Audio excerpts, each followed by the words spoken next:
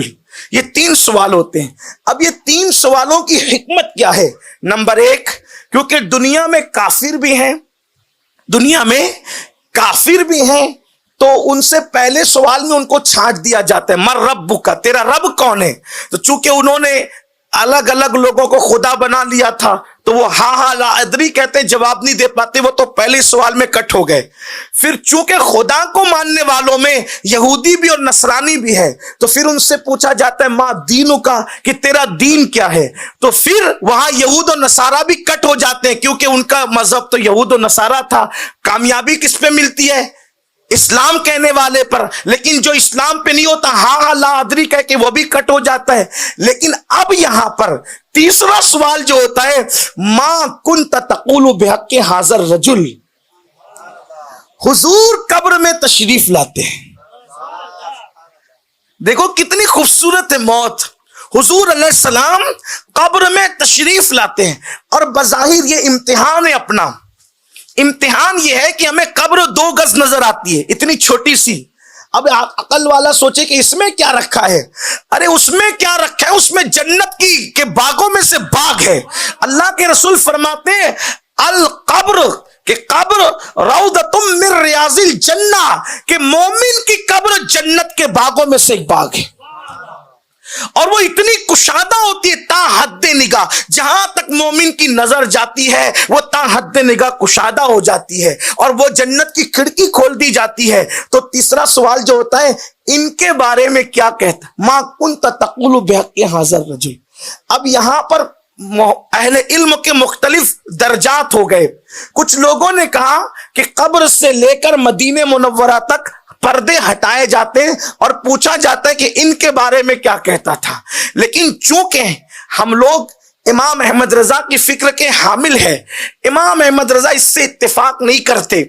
جو کہتے ہیں نا پردے اٹھائے جاتے ہیں اور دکھایا جاتا ہے، مومن کی قبر سے حضور کی قبر تک پردے اٹھا کے پوچھے جاتے ہیں، ان کے بارے میں اعلیٰ حضرت کہتے ہیں یہ درست نہیں ہے مکمل. کچھ لوگ کہتے ہیں حضور کی تصویر دکھائی جاتی ہے. میرے امام کہتے ہیں یہ بھی نہیں ہے، کیونکہ ہاذا یہ عربی میں قریب کے لیے ہوتا ہے، اور اگر قبر شریف سے پردے اٹھائے جا رہے ہیں تو پھر ہاذا نہیں ہونا چاہیے، کیا ہونا چاہیے؟ ذالک. یہ تو پہلے دن پڑھایا جاتا ہے نا مدرسوں کے اندر، تو ہاذا نہیں، ہاذا تھوڑی ہوگا. اگر وہ مدینہ منورہ میں قبر انور سے پردے اٹھ رہے تو ہاذا نہیں بلکہ ذالکہ ہونا چاہیے. ان کے بارے میں کیا کہتا تھا؟ لیکن کیا کہا جاتا ہے؟ ہاذا. اور اس کے بعد ہاذا بھی کیا کہا جاتا ہے؟ حاضر رجل کہا جاتا ہے.